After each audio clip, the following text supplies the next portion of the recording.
प्रभु रामदेव भगवान अल्लाह खुदा ईश आदि नाम एक ही शक्ति के हैं। वह कौन है, कैसा है, कहाँ रहता है, किसने देखा है, यह प्रश्नवाचक चिन्ह पूर्ण रूप से हटाने के लिए अवश्य सुनिए जगत गुरु तत्वदर्शी संत रामपाल जी महाराज के अनमोल अमृत वचन, सभी पवित्र धर्मों के पवित्र शास्त्रों के आधार पर। सत साहिब पूर्ण ब्रह्म ही अपना साथी और कल्याणकारक नजर आएगा।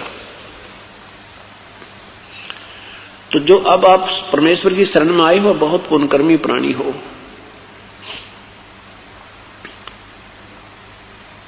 और अब चूकना नहीं है इस मार्ग को, नहीं तो महादोषी हो जाओगे। जिनको पता नहीं है ठीक है, वो तो दुख पा ही रहे हैं, और हम पता लगने के बाद भी गफलत करेंगे, इस मार्ग को त्याग देंगे। उसके लिए परमात्मा कहते हैं जान बूझ साची तजय और करे झूठ से ने, ताकि संगति है प्रभु सौपन में बिना दे। इस मार्ग को समझकर और सारी वस्तु से परिचित होकर के फिर को अपने कर्म बिगाड़ जाता है, इस वस्तु को त्याग जाता है। कहते हैं उसे निकम्मे के तो दर्शन भी नहीं दे भगवान, सपने में भी ना दिखा वो व्यक्ति। तो यहां परमात्मा कहते समझा है तो सिर दर पाओ, बहुर नहीं रे ऐसा दाओ। यदि तू समझा है कि सचमुच ये मार्ग सही है, परमात्मा यही कबीर परमेश्वर है, और उस परमेश्वर की भक्ति का मंत्र भी यही है और दूसरे नहीं है, ये आपके हृदय में जचाने के लिए, आपको इस बात की यकीन कराने के लिए ये सत्संग किए जाते हैं। इसलिए आपको यहां बार बार प्रार्थना की जाती है कि तो आप सत्संग सुनो, और 100 काम त्याग कर भी परमेश्वर के सत्संग में आना चाहिए। नहीं तो ये हम ही चले जाएंगे, ये कार्य समाप्त नहीं हो सकते। और भरे पूरे परिवार को छोड़कर प्राणी चले जाते हैं। जब वो चले जाते हैं उससे पहले उनको 1 मिनट की फुर्सत नहीं थी, और जाने के बाद पूर्ण फुर्सत होगी। तो कहने का भाव यह है कि इन सभी विचारों को मद्देनजर रख के अपना 100 काम त्याग करके, चाहे आपको ये भी लगे कि हानि ना हो जाए, कति हानि नहीं होगी। घर बैठे बैठे हानि हो जा, साथ बैठे बैठे ऐसा नुकसान हो जाए, ठाया जाना दरिया जा। और परमात्मा के चरणों में आने के बाद तो ऐसी आपदाएं टला करती हैं। संत शरण में आने से आई टल बला, जय मस्तक में सूली हो वो कांटे में टल जा। कि बहुत भयंकर दुख होना हो, बहुत ही कम, क्योंकि हमें इस बात का ज्ञान कोई ना, हम तो थोड़े से दुख नहीं मान रहे हैं भगवान यो क्यों हो गया हमारे घर पर, हमने तो नाम ले लिया था। परमात्मा कहते हैं नाम लेने मात्र से ही नहीं बात बनती। जैसे ही ट्रीटमेंट शुरू किया है और ट्रीटमेंट शुरू हो गया है और रोग भयंकर है, तो जरूरी नहीं कि वो ट्रीटमेंट शुरू होते ही ठीक हो जाएगा। ट्रीटमेंट करते करते भी मृत्यु हो जाती है, लेकिन ट्रीटमेंट यानी उपचार कराना कोई दोष नहीं था, वो अच्छा प्रयत्न था। तो इसी प्रकार परमात्मा कहते तुम नाम लेते भगत नहीं बन गए। अगर ऐसे एक दिन स्कूल में बालक जाने लग गया है, महीने 2 महीने 1 साल हो गया है, तो वो BA नहीं कर पाएगा।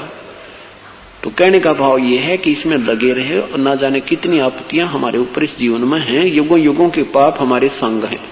जब तक हमारे ऊपर कोई आपत्ति नहीं आई तो हम समझते हैं हमें ठाठ है, आपत्ति आने लगेंगी जब गिनती नहीं होगी, क्योंकि पुण्य समाप्त होने के बाद पाप का प्रभाव बढ़ता ही चला जाता है। आपको बार बार बताते हैं, और वैसे तो तकरीबन ये कहानियां हर एक के साथ स्वयं भी बीत जाती हैं। एक बहन उपदेश नहीं लेना चाहती थी, और उसकी सहेली ने हमारा उपदेश ले लिया था। पहले वो दोनों ही एक ही गुरु की शिष्या थी। उस बहन ने इस ज्ञान को अच्छी तरह समझा, वो शिक्षित अच्छी थी, हेड मिस्ट्रेस हाई स्कूल की। उसने फिर अपनी सहेली को बताने की चेष्टा की, लेकिन वो सहेली नहीं मान रही थी कि नहीं, मैं तो माता की पुजारन हूं, मैं माता को नहीं त्याग सकती। 8 वर्ष की माता के नवरात्रि रखने लगी थी। ऐसे कहते कहते चलता रहा। वो बहन प्रार्थना करती रही, लेकिन वो नहीं मान रही थी। एक दिन वो बहन जो दुर्गा की उपासक थी, वो अब हमारी सेवक होगी हंसदास की, परमात्मा कबीर साहब के चरणों में आ गई वो बहन। उसने स्वयं आकर बताया कि जी एक दिन मैं शाम के समय 5 बजे, गर्मियों का दिन था, समय था, ऐसे घूमने बाहर निकल गई 5, 5:30 बजे से। एक मकान के अंदर, एक कोठी के अंदर एक सत्संग हो रहा था, माता का जागरण हो रहा था। मैं वहां जाकर बैठ गई। 200 से 250 व्यक्ति उस हाल में बैठे थे। मेरे वहां प्रवेश करते ही 2 मिनट के बाद माता ने आवाज लगाई कि श्यामा, श्यामा यहां आ जा, श्यामा यहां आ जा। तो मैंने सोची मैं तो आज प्रथम बार आई हूं, मुझे कौन जानता होगा, कोई और श्यामा होगी चली जाएगी। जब काफी देर होगी तो एक व्यक्ति खड़ा हुआ कि भाई माता पुकार रही है, वो श्यामा बहन यहां आ जाए। जब कोई भी ना उठा तो मैं खड़ी होगी। मैं उनके पास पहुंच गई तो एक लड़की के अंदर, एक स्त्री में एक स्त्री बोल रही है, ऐसे पड़ी है वो, और कहती है श्यामा तू मेरी परम भक्त है,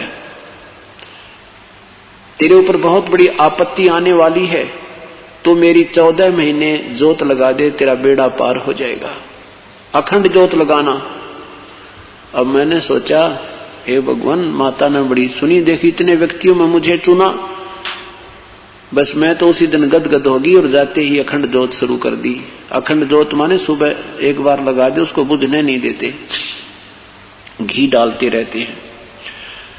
उसने क्या बताया कि उस 14 महीने में मेरा सत्यानाश हो गया, सर्वनाश हो गया। माता तो कह रही थी कि तेरा बिल्कुल कल्याण हो जाएगा, कोई आपत्ति नहीं आने दूंगी। तो उस 14 महीने में मेरा हमारा सर्वनाश, सर्वनाश किसे कहते हैं कि इतनी हानि होगी कि पड़ोसियों ने गेहूं की बोरी लाकर उनको रखा, आटा पीस के, और तब परिवार ने खाया। और कितना नुकसान हो गया, 3 गाड़ियां थी वो बिक गई, और जींद के मेन बाजार में हौजरी की दुकान थी, कम से कम 10-15 लाख की, वह बिक गई। और कोठी थी वो बैंक के गिरवे होगी। उसके बाद भी उसके पति ने तो उपदेश ले लिया, लेकिन वो नहीं ले रही थी। फिर वो उपदेश लेने आई तो उसने बताया कि मुझे रात्रि में मां ने दर्शन दिए, शेरा वाली ने, ऐसे बिल्कुल 8 अंग युक्त, और कहा श्यामा तेरी आपत्ति मेरी पावर से बाहर है।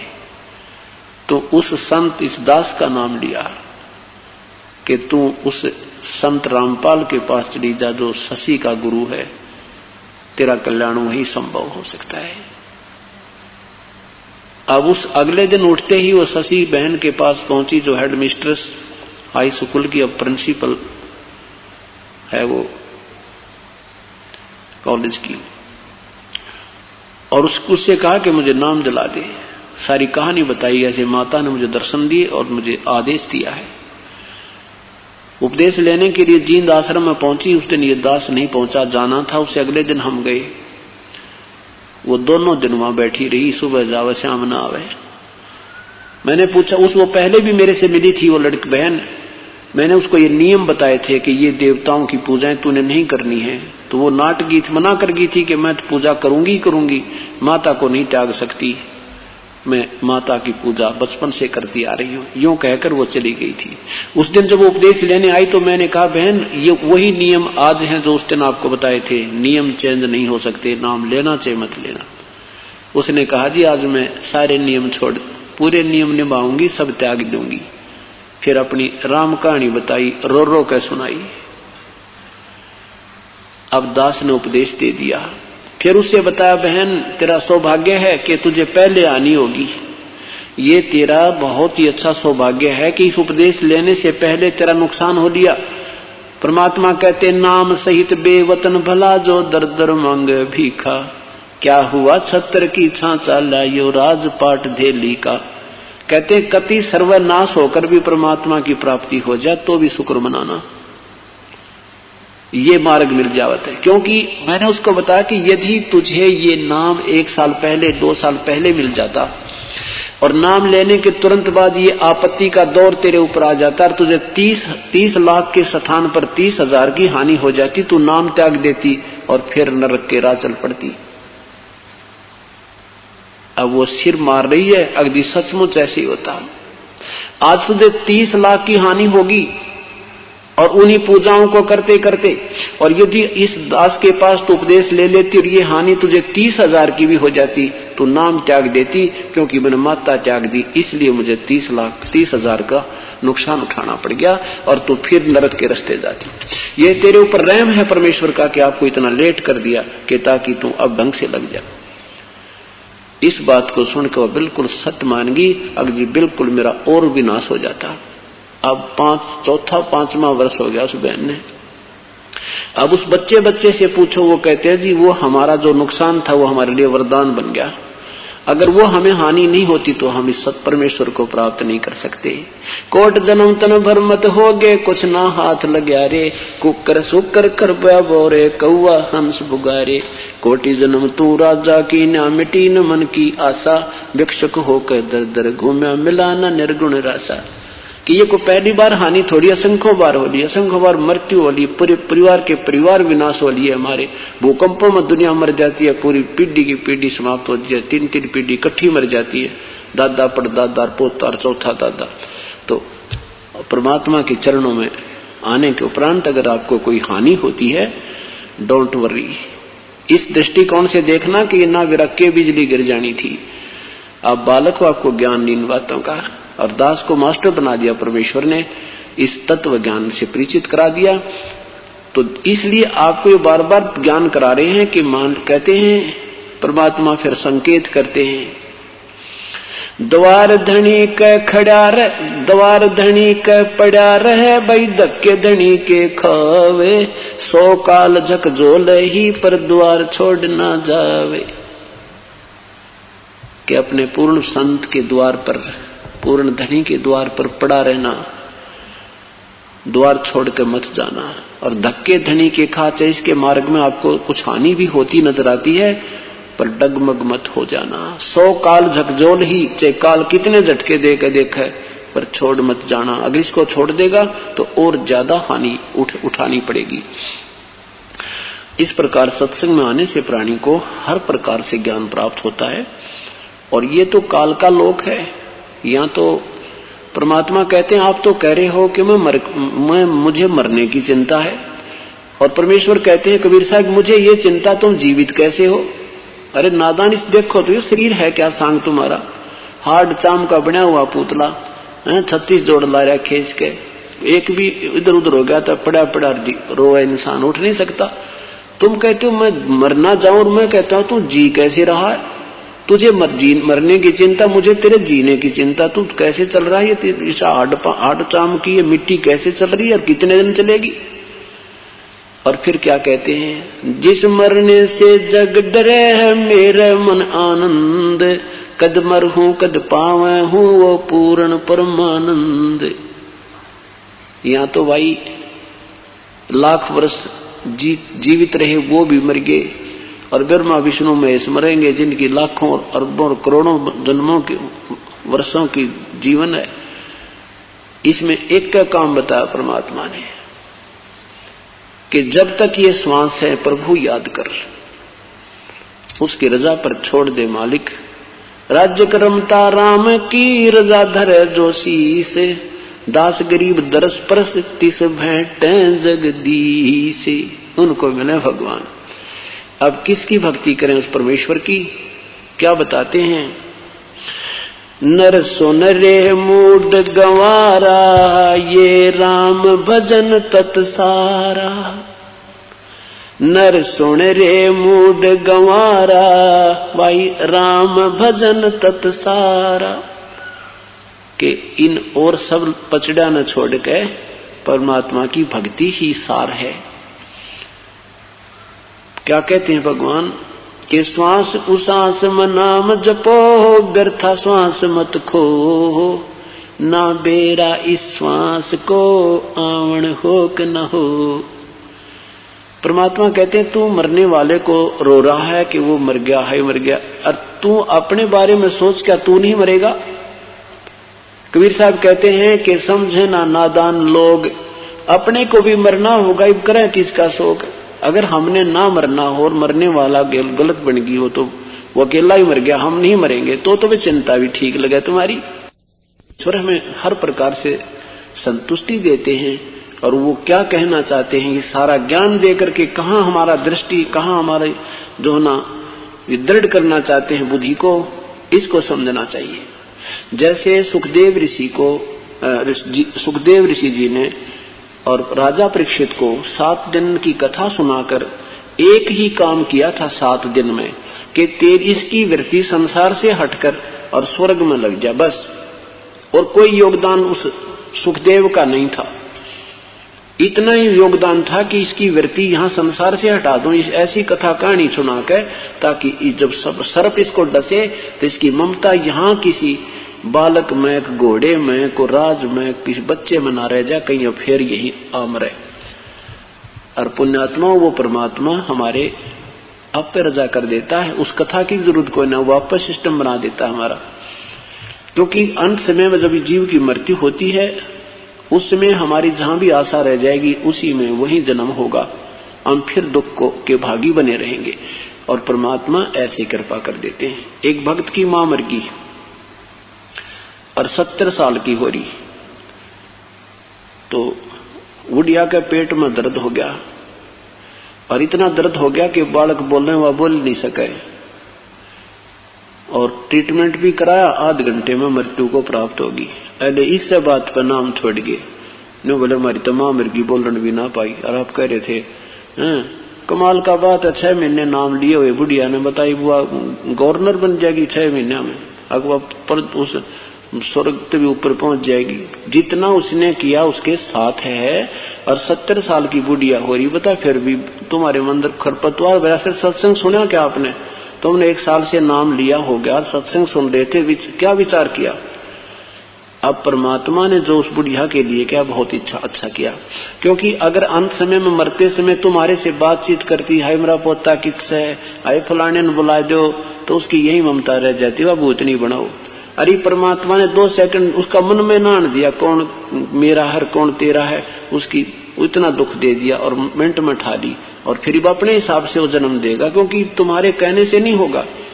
अब उस परमात्मा ने तो अपनी आत्मा देखनी है, तुमने मां दिखी थी, उस परमेश्वर को पता ये आत्मा कितनी बार मां बन ली, कितनी बार पशु बन ली, कितनी बार पक्षी बन ली, और इब सूत बैठ गया, थोड़ा सा नाम मिल गया, इब आ गया के मांगा सारी उम्र, मेरा पोता न्यू हो जा, मेरी पोती न्यू हो जा, मेरा बेटा न्यू हो जा, बेटे का न्यू हो जा, उस जितनी कमाई करे थी वह गेल बांट दो। और इब वह परमात्मा उसको अपने हिसाब से ऐसे घर में जन्म देगा, उसका जीवन ही सत्साई बोलकर प्रारंभ होगा। पर कोई ना बुद्धि माई कर्म इन इंसान सतगुरु से दूर हो जाते हैं। तो इस प्रकार इस ज्ञान को समझो पहले, नहीं तो मैं इन दूसरे संतों की तरह करोड़ों की संख्या जोड़ देता, अगर उनकी तरह ड्रामा करता, कोई आओ किसी तरह आओ, कोई बूटी लाओ, चाहे उसका नागद काटो, चाहे मंदिर जाओ, हमने ऐसा नहीं चाहिए, क्योंकि हम दोषी हो जाएंगे। फिर जैसे कोई अधिकारी फौज में लंगड़े लुल्ले भर्ती कर दे तो उसको भी निकाल दिया जाता है फिर फौज से, और वो तो रिजेक्टेड है ही है। तो इस प्रकार वहां वही भर्ती किए जाएंगे जो उस काल के साथ युद्ध कर सकोगे। इस काल के झटके आपके ऊपर आएंगे तो आपको ये ज्ञान ऐसे रोक देगा जैसे ढाल होती है, आप डगमग नहीं हो सकते, और तभी हम सफल होंगे। कहते मौला बैठा मोर चे देख जन की भेड़, 12 कोट जम किंकर जहां वहां एक नाम की खेड़। क्या बताते हैं कि परमात्मा हमारे इस खेल को देख रहा है, और कहते वहां जब यहां से हम चलेंगे तो आगे आपको यमदूत मान ले दिखाई भी देंगे, तो नू ना करियो हाय माँ हाय बाबू हाय पिताजी, नहीं। कहते वहां सिमरण करना सांस वाला, और उस सांस के सिमरण तो देखिए उसका कैसी टक्कर लगेगी, न्यू पड़ेंगे उनके कमर जा जाकर लगेगी। कहते मौला बैठा मोर्चे, परमात्मा हमारा ये भेड़ होते हैं, जैसे ये पशु बिड़ा करें लड़ते हैं ऐसे। कहते ऐसे काल के दूतों के साथ, काल के जो आने वाले आपत्तियों के साथ तुम्हारी ऐसी भिड़ंत चल रही है, और वहां पर एक नाम की खैड़, एक श्वास के सिमरण से वो इतने बुरी तरह गिर जाएंगे, आपके निकट नहीं आ पाएंगे, भाग जाएंगे। अगर तुम वहां भाज लोगे, हाय मर गया बचाइए पिताजी, तो कहते हैं तुम फेल हो जाओगे। तो वहां पर ये नाम का हथियार है, श्वास का जो सिमरण है ऐसे। तो इसी प्रकार ये ज्ञान आपके आधार बनाएगा और फिर आपत्ति के समय उस परमेश्वर का सिमरण ही हमें काम आएगा। नर सुन रे मूड गंवारा, भाई राम भजन तत्सारा। नर सुन रे मूड गंवारा, ये राम भजन तत्सारा। राम भजन बिन बैल बनेगा, सुकर स्वान शरीरम। कौआ खर की दे धरोगे, मिटे नहीं तकसीरम। राम भजन बिन बैल बनोगे, सुकर स्वान शरीरम। कौआ खर की दे धरोगे, मिटे न या तकसीरम। कीट पतंग भवंग होत है, गिद्दड़ जम्बक जूनी। बिना भजन जड़ वृक्ष बनोगे, पद बिन काया सूनी। भक्ति बिना नर खर एक है, भक्ति बिना नर खर एक है। जिन हर पद नहीं जान्या, पार ब्रह्म की परख नहीं रे। पूज मरे पाषाण। भक्ति बिना नर खर एक है, जिन हर पद नहीं जान्या। पूर्ण ब्रह्म की परख नहीं रे, ये पूज मरे पाषाण। सथावर जंगम मैं जगदीशम, व्यापक ब्रह्म बिनानी। निरालंब न्यारा ना दर्शे, ये भुगते चारों खानी। तोल न मोल वजन नहीं आवे, अस्थिर आनंद रूपम। घटमट में तत्सेती न्यारा, वो सोहंग सत्य स्वरूपम। बादल छा ओस का पानी, तेरा ये अनुमाना। आठ पटन कीर्तन सब झूठा, ये रंचक सुख जपटाना। क्या बताते हैं? बादल छहा ओस का पानी, तेरा ये उन्माना। आठ पटन कीर्तन सब झूठा, ये रंचक सुख जपटाना। निराकार निर्भय निर्वाणी, सुरत नृत नृतावे। आत्म राम अतीत पुरुष को, गरीब दास न्यो पावे। क्या बताते हैं परमात्मा के विषय में आदरणीय गरीबदास साहिब जी के? नर सुन रे मूड गंवारा, भाई एक नाम भजन तत्सारा। परमात्मा का भजन करना ही सार है सारे जीवन का। और भक्ति बिना क्या बनोगे कि राम भजन बिन बैल बनेगा। सुकर सुअर कुकर स्वान कुत्ता ये शरीर मिलेंगे। और कौवा खर माने गधे को कहते हैं। कौवा खर की दे धरोगे, मिटे ना या तकसीरम। ये तकसीर माने ये कष्ट, ये दुख तेरा कभी समाप्त नहीं होगा भक्ति बिना। भक्ति बिना नरखर एक है। ओए है, जो भक्ति नहीं करते वो मनुष्य में और पशु में, गधे में कोई अंतर नहीं बताया संत ने। क्या कहते हैं? जैसे एक पल्लेदार सुबह से लेकर शाम तक गधे से भी ज्यादा वजन ढोता है। एक किसान सुबह से लेकर शाम तक बैल से भी ज्यादा काम करता है। एक दुकानदार सुबह बैठ जाता है, शाम तक ना जाने कितनी अपनी साधना कर बैठा रहता है और कितना परिश्रम करता है। टकटकी लगाए बैठा रहता है, गाहक ना आया, वो शायद इधर आ जावे, वो शायद इधर आ जावे। पर परमात्मा के नाम पर कहते तुम बिल्कुल भी ध्यान नहीं देते। लगते हो तो बस टेम्परेरी, ऐसा था ऐसा, थोड़ा सा औपचारिकता सी नहीं, इसको भी सिरधड़ से करना पड़ेगा। जैसे हमने रोजी रोटी की चिंता होती है, हम उसको बहुत ही अच्छी तरह करते हैं, सुचारू रूप से करते हैं। ऐसे प्रभु की प्राप्ति और सद्भक्ति के लिए करना होता है। बिना भक्ति बिना नरखर एक हैं, जिन हर पद नहीं जाना। परमात्मा की वास्तविक भक्ति जिनको प्राप्त नहीं हुई और पूर्ण ब्रह्म की परख नहीं रे। और ये पूज मरे पाषाणा, पत्थर पूज पूज कर मर गए और पत्थर ही बन गए, 84 लाख योनियों में चले गए।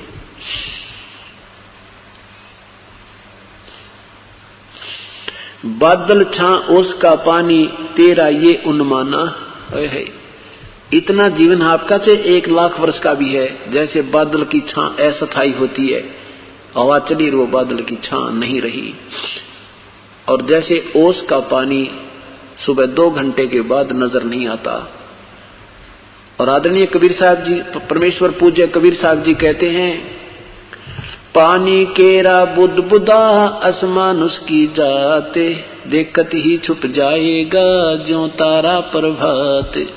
कि ये जीव एक बार शरीर छूट गया ना तेरा, इसका नाम निशान नहीं पाओ भाई, आंख खोलो, सावधान हो जाओ। अब जाने वाले चले गए, हम सोचते हैं वो तो मर गए, और हम क्या करेंगे, हम हमारे साथ क्या होगा, वो दिन अपना भी आने वाला है, कभी भी आ सकता है। क्या जाने वाले को पता था मैं कल ही चला जाऊंगा? परमात्मा याद दिलाते हैं कि मत भूलना भगवान, ये समय मिला है आपको। मौत भूल गया बावड़े तन अचरज किया कौने, तन माटी में मिलेगा जो आटे में लूण। आटे में नमक डालने के बाद कहीं दिखाई नहीं देता, आटा ही आटा दिखाई देता है। ऐसे ये 5 तत्वों का पुतला अपने विभागों में बट जाएगा।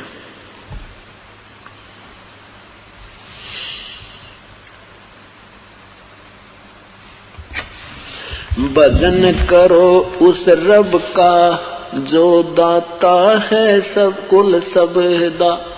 भजन करो उस रब दा जो दाता है कुल सबदा। अब भजन भी किसका करना है, ये निर्णय दे रहे हैं संत जी कि उस मालिक का भजन करो। जैसे पवित्र गीता जी अध्याय नंबर 18 के मंत्र नंबर 62 में गीता बोलने वाला प्रभु कह रहा है कि अर्जुन तू सर्वभाव से उस परमेश्वर की शरण में जा जिसकी कृपा से तू परम शांति और सतलोक प्राप्त करेगा। और मेरी भक्ति से तुझे शांति नहीं, ये तो गई गुजरी शांति मेरे से मिलती है, अस्थायी, ये शांति नहीं है, बल्कि शांति खत्म हो जाती है, ऐसा गीता जी में स्पष्ट लिखा है। लेकिन ये अनुवादकर्ताओं ने हिंदी अनुवाद गलत कर दिया, मूल संस्कृत सही है अपनी। तो क्या ये परमात्मा आदरणीय गरीबदास साहिब जी भी कबीर परमेश्वर की तरफ संकेत करते हुए कह रहे हैं, भजन करो उस रब दा जो दाता है कुल सबदा। बिना भजन भय मिटे न जम का, समझ बूझ रे भाई। सतगुरु नाम दान जिन दीन्या, या संतों ठहराई। सत कबीर नाम करता का, सत कबीर नाम करता का, कल्प करे दिल देवा। सुमरण करे सुरत से लापे, पावे हर पद बेवा। आसन बंद पवन पद परचय, नाभि नाम जगावे। त्रिकुटी कमल में पद्म झलके, जासे ध्यान लगावे। सब सुख मुक्ता सब सुख भुगता जीवत मुक्ता, दुखदारी दर दूरी। ज्ञान ध्यान गलतान रहे पद ज्यों को रंग कस्तूरी। गजमोती हस्ती के मस्तक उन्मन रहे दीवाना। खावन पीवे मंगल घूमे 8 बखत गलताना। ऐसे तत्पद के अधिकारी पलक अलख से जोरे। तन मन धन सब अर्पण कर ही नेक न माथा मोड़े। बिन ही रसना नाम चलत है निर्वाणी से नेहा। गरीबदास भोडल में दीपक छानी नहीं स्नेहा। कितना प्यारा निर्णय दिया आदरणीय गरीबदास साहिब ने अपने परम पिता कबीर साहब के बारे में कि भजन करो उस रब दा जो दाता है कुल सबका, कुल मालिक, कुल धनी, जो सर्वशक्तिमान सर्वेश्वर महेश्वर वासुदेव जो कबीर परमात्मा है उसका भजन करो। क्या बताते हैं कि सत कबीर नाम कर्ता का, उस परमेश्वर का नाम सत कबीर है, जिसको हम हक्का कबीर, अविनाशी कबीर आदि कहते हैं। सतगुर नाम दान जिन दीना, यो संतों ठहराई। बिना भजन भय मिटे नहीं जम का, समझ बूझ रेवाई। सत कबीर नाम करता का कल्प करे दिल देवा। हृदय से उस परमेश्वर देवा मन उस मालिक को चाहवे और सुमरण करे सुरत से लापे पावे हर पद भेवा। भेवा माने भेद, और उस परमेश्वर की हर पद माने प्रभु की भक्ति की पद्धति का वास्तविक जब ज्ञान तुझे हो जाएगा तो वो सुरत से लाभ होता है। जैसे आप तीसरा नाम प्राप्त करोगे तब तुम्हें पता लगेगा कि वो तीसरा जो वास्तविक मंत्र सार शब्द का, सार नाम का कैसे सीवण होता है। तो आसन बंद पवन पद परचय ना भी नाम जगावे, त्रिकुटी कमल में पदम झलके जहां से ध्यान लगावे। अब भक्ति करने से आपकी दिव्य दृष्टि प्राप्त होने लग जाएगी। कभी कभी आपको वैसे भी झलक सी आएंगी, जैसे आप ध्यान कर रहे होगे, नाम जाप कर रहे होगे, आपके सामने कोई ऐसी चीज बाहर नजर आएगी वैसे ही हवा में, और वो रिफ्लेक्शन होगा उस किसी कमल का जिसकी आपकी अत्यधिक भक्ति से वो खुल चुका होगा। वैसे तो 4 महीने के सत भक्ति ये पहला मंत्र करने से आपके कमल बिल्कुल खुल जाते हैं, उनको आपको पता नहीं लगता और नहीं आपको लगने देना है, क्योंकि आप अभी बालक हो। बच्चे ने खिलौना दिखा ना और भाग देगा माँ पिता की उंगली छोड़ के। कुदरती बात होती है, मेले में बच्चा जाता है तो पिता की उंगली पकड़े हुए होता है और उसको जरा सा कोई आकर्षण दिख गया तो वो उंगली छोड़कर उधर भाग जाता है, वहां उससे मिलना कुछ नहीं होता, वो तो पिता ने दिलाना था साथ जाकर के उसको। तो आप ऐसे इतने बालक हो, अगर आपका एक बार भी उस किसी कमल में दृष्टि लगी तो वापस को ना हो और काल का दाव लग जाएगा। लेकिन आपका काम बन चुका है, आप अगर सच्चे मनते हैं और कोई गलती नहीं की, आपने नियम नहीं तोड़ा है, तो 4 महीने के अंदर आपके ये नीचे के कंठ कमल तक का काम बन चुका है। ये तो काम बना है, मतलब वहां आपका अकाउंट खुल गया और फिर आपने वो डिपॉजिट करते रहना या कमाई। इससे आपको यहां रहोगे जब तक का ये सुख सुविधाएं प्राप्त होंगी, ताकि आपका भक्ति में श्रद्धा बनी रहे, आपको समय मिले, आपका काम आगे से आगे सरे, आपकी श्रद्धा बढ़ती रहे। नहीं तो फिर आपको दूसरा मंत्र सतनाम दे देते तो उसमें से ही, उसमें एक ओम नाम है, ओम नाम से भी यही बेनिफिट मिलते हैं अगर हम चाहें तो, लेकिन वो आपका सेफ रह जाएगा, उसको हम काल का जो ऋण है वो उतारेंगे। ये तो ब्रह्मा विष्णु महेश का ही हमने जो इनसे लेना है देना, उन्होंने जो हमें देना, जैसे बिजली महकमे का बिल भर दिया तो वो हमें अपना कनेक्शन जारी रखेंगे, नहीं तो वो काट देंगे। ये तो इतना ही काम है, हमने अपनी फैक्ट्री चलानी है, सब कुछ करना है, तो ये इनसे सुविधा लेनी है, इनका डिपॉजिट इनका देना है बिल, ये हमें सुविधा साथ देंगे और बहुत प्यार से देंगे, क्योंकि प्रसन्न होंगे कि हमारा बहुत अच्छा कस्टमर है ये। तो हम अभी अनजान संतों का फंस गए, अपनी पुछली कमाई खा रहे थे, भविष्य की कुछ बन नहीं रही थी, और ये भी उन्हीं को प्राप्त होंगे जो अधिकारी से नाम लेगा। अनधिकारी भी ये नाम ही देने लग जाएंगे, निकम्मी आत्मा काल के दूत, उनसे लाभ कति नहीं होगा। इस प्रकार आध्यात्मिक लाभ आपका विधिवत पद्धति, विधिवत साधना से ही प्राप्त होता है। क्या बताते हैं? सब सुख भुगता जीवित मुक्ता, दुख दारिद्र दूरी है। उसके सब सुख प्राप्त हो जाएंगे, दुख और ये दारिद्र यानी आपका जो वित्तीय हानि भी समाप्त हो जाएगी, और भक्ति का जो दारिद्र्य आपके अंदर है, भक्ति की कमाई कम है, टोटा है, वो भी आपका पूरा हो जाएगा। और ज्ञान धान गलतान हरिपद हर पद ज्यों कुरंग कस्तूरी, जैसे कुरंग के अंदर कस्तूरी होती है और फिर उसकी तलाश में वो तड़फ जाता है, ऐसे ही जब आपकी सही लगन लगेगी परमात्मा की तरफ, आपका इतना आकर्षण हो जाएगा। ऐसे तत्पद के अधिकारी पलक अलग से जोरे, तन मन धन सब अर्पण कर ही नेक न माथा मोड़े। बिन ही रसना नाम चलत है निर्बानी से नेहा, आपका श्वास से सिमरन चलेगा, जुबान से नहीं जाप होता। बिन ही रसना, रसना माने जिह्वा, जुबान से साप नहीं होगा, वो श्वास का सिमरन है। 2 मंत्र का है, एक ओम है, एक उसमें तत् मंत्र है। बिन ही रसना नाम चलत है निर्वाणी से नेहा, निर्वाणी यानी पूर्ण परमात्मा जो सतलोक में पूर्ण मोक्ष के अंदर हमारा पूरी नेह माने रुचि, उसमें पूरी रुचि हो जाएगी। कहते हमें पता लग जाएगा जिस भक्त आत्मा की परमात्मा के अंदर सच्ची लगन और सच्ची भक्ति चल रही है, उसकी चेहरा ही बता देगा।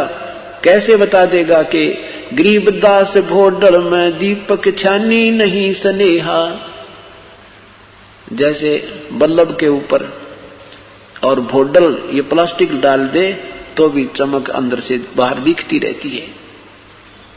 ऐसे आपके अंदर जब वो सतभक्ति चल पड़ेगी, आपके आचार विचार, आपका बोलना चलना, वो आपका छानी नहीं रहेगा, वो छुपा नहीं रहेगा, वो सही पता लग जाएगा, दर्शन होगा।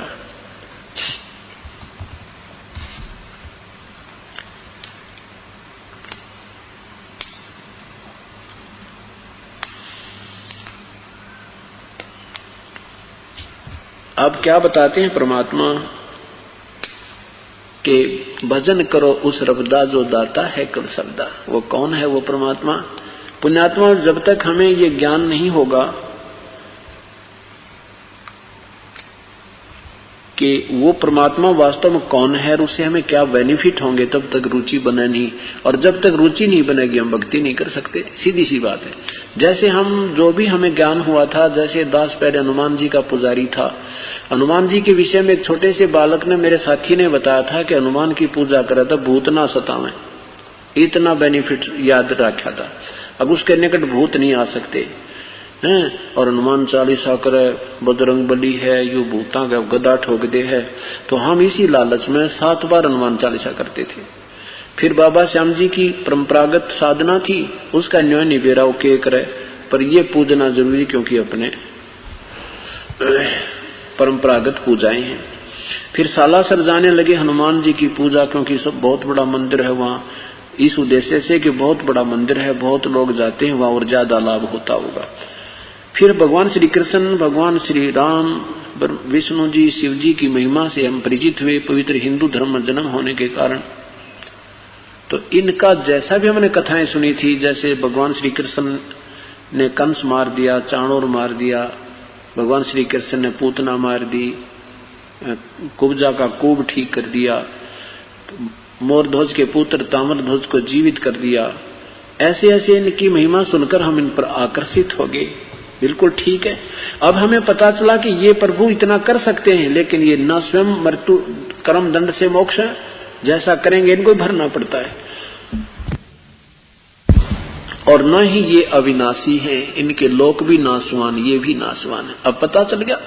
तो अब हमें पूर्ण परमात्मा की ही तरफ होगी जो अविनाशी है, जिसके विषय में ये स्वयं भगवान भी संकेत कर रहे हैं।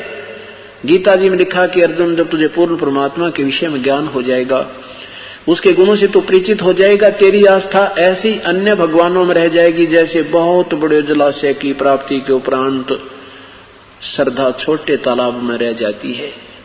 गीता जी अध्याय नंबर 2 मंत्र नंबर 46 में। आज हमें ये ब्रह्मा विष्णु महेश बुरे नहीं लगते, लेकिन इनसे हमारा काम पूर्ण रूप से नहीं सर सकता, इसलिए हम उस पूर्ण परमात्मा की ही तरफ में अब सच्चे दिल से लग जाएंगे। अब उसके लिए इन कथाओं की आवश्यकता पड़ेगी, जिन कथाओं को सुनकर हम श्री राम श्री कृष्ण से प्रभावित हुए, ऐसे ही अब हम परम पिता परमेश्वर पूर्ण ब्रह्म की कथा सुनकर उससे प्रभावित और आकर्षित हो जाएंगे। और फिर बच्चे बच्चे के मन में, बच्चे बच्चे के मुख पर ये कथाएं आ जाएंगी, जैसे रामायण और महाभारत आज तक हम हिंदू समाज के अंदर उत्पन्न प्राणियों के बच्चे बच्चे में विद्यमान है। तो फिर हम ये सत कथाएं हमारे हृदय में आ जाएंगी, फिर हमें कोई डगमग नहीं कर सकता। फिर कोई, अब तो कोई कहता है कि कबीर परमात्मा है, तो दूसरा कहता झूठ बोल रहा है, ये तो नहीं हो सकता। वो तो एक संत थे, वो तो एक भगत थे, वो तो एक गरीब से आदमी थे, जुलाहे थे, ऐसे कहते हैं। और जब आप परिचित हो जाओगे, फिर आम व्यक्ति कहेगा ओहो भाई भगवान ही, मैं तो वो तो भगवान न पड़े हैं। अरे क्या बात की, जिक्र चलते ही इन्हों कहा जी हाँ बिल्कुल सही भगवान। अब जैसे श्री राम के बारे में, श्री कृष्ण जी के विषय में उन्होंने ऐसे कर दिया, उन्होंने ऐसे कर दिया, तो कोई भी ये कहने वाला नहीं था कि इन्होंने नहीं किया। हाँ बिल्कुल सही, क्योंकि सबने वो कथा सुन रखी थी और सैकड़ों वर्षों से 20-20, 30-30 वर्ष से सुनते आ रहे थे। तो वो सत्य हमें बिल्कुल कोई शंका नहीं हुई कि ऐसा नहीं है। तो अब वो भी सही है, लेकिन वो परमात्मा इनसे भी सुप्रीम पावर का है। कुछ मिलती जुलती शक्ति होती है, कुछ मंत्री और मुख्यमंत्री की पावर मिलती जुलती होती है, लेकिन मुख्यमंत्री की पावर के सामने एक मंत्री की पावर बहुत छोटी होती है। प्रधानमंत्री की शक्ति भी कुछ मिलती जुलती होती है, उसने भी ऐसे कर दिया, उसने भी ऐसे कर दिया, उसने भी ऐसे लाभ दे दिया, वो दे सकते हैं, लेकिन प्रधानमंत्री के सामने मंत्री स्टेट के और मुख्यमंत्री की पावर बहुत कम आ जाती है। इसी प्रकार हर प्रत्येक प्रभु की अपनी अपनी शक्ति में अपनी अपनी शक्ति है, लेकिन पूर्ण परमात्मा के सामने वो ऐसी हैं जैसे तारा मंडल बैठे करिए चांद बड़ाई खावे, उदय हुआ जब सूर्य का स्यों तारों छप जावे। कबीर परमेश्वर की महिमा का ये सूर्य जब उदय होगा, इन अन्य ब्रह्म परब्रह्म और ब्रह्मा विष्णु महेश की जो महिमा आप सुना करते, वो चांद और सितारों की तरह ऐसे फीकी नजर आएंगी, आपको याद भी ना रहेंगी, आपको दिखाई भी नहीं देंगी उस परमात्मा की परम शक्ति की तुलना में। ये आपको बिल्कुल नाम मात्र ही नजर आएंगी। अब क्या बताते हैं, चारों युग में हम पुकारे कूक कहा हम हेल रे, हीरे माणक मोती बरसे ये जग चुगता ढेल रे। है परमात्मा कहते हैं हम चारों युगों में आकर के आवाज लगाई है हमारे परमात्मा कबीर साहब ने, और हमारे जैसे दासों की भी ऐसी ही ड्यूटी लगाई है। हीरे माणक मोती बरसे ये जग चुगता ढेल रे, हीरे मोती माणक बरसे। पूर्ण परमात्मा के शरण में आने के बाद बहुत ही ज्यादा लाभ होते हैं और वास्तविक लाभ होते हैं, उनकी कीमत होती है। उसके स्थान पर तुम ये डड़े ढो रहे हो, ये ढेल चुग रहे हो, ये डड़े चुग रहे हो, ये अन्य उपासना करके, जैसे ब्रह्मा विष्णु महेश, विष्णु जी शिव जी की साधना, श्री कृष्ण राम की हरे राम हरे कृष्ण सीताराम राधे श्याम राधे राधे श्याम मिला दे ओम नमः शिवाय, ये जो साधना तुम कर रहे हो, और केवल ओम तक भी साधना और केवल सोहम तक का भी जाप, कहते हैं ये जग चुगता ढेल रे डड़े, क्योंकि ये भगवान भी अविनाशी नहीं, इनसे मिलने वाले सुख स्थायी नहीं। गीता जी, पवित्र गीता जी अध्याय नंबर 7 के मंत्र नंबर 12 से 15 में तीनों गुणों रजगुण ब्रह्मा सतगुण विष्णु तम गुण शिव जी की पूजा से प्रभावित होकर उन्हीं पर आसक्त रहने वाले उस त्रिगुणमयी माया में फंसे हुए प्राणियों के विषय में कहा कि ये और पूजा नहीं करते। राक्षस स्वभाव के धारण किए हुए मनुष्यों में नीच दुष्कर्म करने वाले मूर्ख ये मेरी भक्ति भी ना करते। अपने विषय में भी गीता बोलने वाले प्रभु ब्रह्म कहते हैं 7वें अध्याय के 18वें श्लोक में गीता जी में कि मेरी साधना भी घटिया है, और ये पुण्यात्मा है तो प्रभु को चाहने वाली, पर इनको तत्वदर्शी संत ना मिलने से ये मेरे वाली अनुतमम वेरी बैड घटिया तो घटिया साधना में व्यस्त रहे, व्यवस्थित है। इसलिए कहा 18वें अध्याय के 62वें श्लोक में और 15वें अध्याय के 4थे मंत्र में कि तत्वदर्शी संत के प्राप्ति के उपरांत उस परम पद परमेश्वर की खोज करनी चाहिए जिसमें गए हुए प्राणी फिर लौटकर संसार में नहीं आते। और जिस परमेश्वर से ये उल्टे संसार पे लटके हुए वृक्ष की सारी प्रवृत्ति विस्तार को प्राप्त हुई, अर्थात सारे ब्रह्मांड जिसने रचे हैं, उसी की पूजा कीजिए, और मैं भी उसी की शरण में हूं। अन्य पूजा नहीं करनी चाहिए, और उसकी कृपा से तो परम शांति और शाश्वत स्थान यानी सतलोक को प्राप्त होगा। गीता जी के अध्याय नंबर 18 के मंत्र 64 में कहा कि तुझे एक गुप्त भेद और बताता हूं अर्जुन, तो मेरा बहुत प्यारा है। क्या है कि ये भगवान जिसकी तरफ मैं संकेत कर रहा हूं, ये मेरा भी पूज्य देव है, मैं भी इसी की पूजा करता हूं। और स्वयं परमेश्वर कहते हैं कि तेरा ज्योत स्वरूपी अलख निरंजन ये धरता ध्यान हमारा। गोरखनाथ से परमेश्वर ने कहा कि तेरा भगवान जिसे तू प्रभु मानता ज्योति निरंजन ब्रह्म, ये भी मेरी पूजा करता है, तब मैं इसको टुकड़ा देता हूं, ये अपने 21 ब्रह्मांड चला रहा है। अक्सर पुरुष एक पेड़ है। मनुष्य जीवन अनमोल है, इसे ऐसे ही व्यर्थ न गवाएं। जगत गुरु तत्वदर्शी संत रामपाल जी महाराज से नाम दीक्षा लें और अपना कल्याण कराएं। ऐसे ही आध्यात्मिक वीडियो देखने के लिए हमारे चैनल गुरु गोविंद चैनल को सब्सक्राइब करें। बोलो सतगुरुदेव की जय।